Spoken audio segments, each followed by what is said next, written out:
بے شک باجوہ کا لالچ تھا کہ مجھے ایک اور توسیع مل جائے. انہیں چکمہ دینے کی عادت تھی.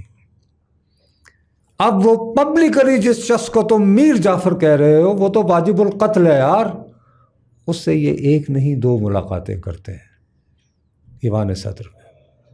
ٹھیک، اس سب کے دوران یعنی تم پبلک میں جس کو میر جعفر کہہ کے غدار قرار، اس سے بڑی گالی نہیں ہو سکتی.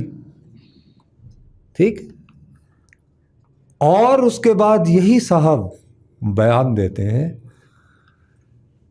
کہ ان کو اگر انتخاب ہونے تک توسیع مل جائے تو مجھے کوئی اعتراض نہیں. ارے یار، ایک طرف تو ایک شخص کو تم نے میر جعفر ٹھہرایا ہے، اس سے آپ خفیہ ملاقاتیں کر کے ڈیل لے رہے ہو، اور ساتھ پبلکلی کہہ رہے ہو کہ یہ فوج کے چیف آف آرمی سٹاف رہیں جب تک انتخاب نہیں ہوتے. جب وہ نہیں ہوئے تو انہوں نے اینڈ جب نئے آرمی چیف کا فیصلہ ہونا تھا تو وہ لانگ مارچ کی صورت راول پنڈی پہنچ گئے. وہاں کہا اوہو یہ تو نیا بندہ ہو گیا، تو اب کیا کروں؟ تو گیم لگاتے ہیں کہ پنجاب اسمبلی ڈیزالو کرواؤں، KPK کی اسمبلی ڈیزالو کرواؤں تاکہ میں تازہ انتخاب لے سکوں. وہ نہیں مل پائے.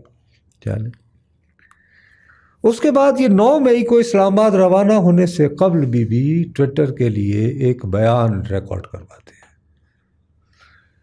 وہاں پہ باقاعدہ ایک ریاستی ادارے کے اہم ترین آدمی کا نام لے کر ڈھکی چھپی رکھے بغیر یہ کہتے ہیں کہ مجھے لگ رہا ہے کہ ان کا ارادہ ہے یہ مجھے گرفتار کر لیں گے اور اس کا ذمہ دار وہ شخص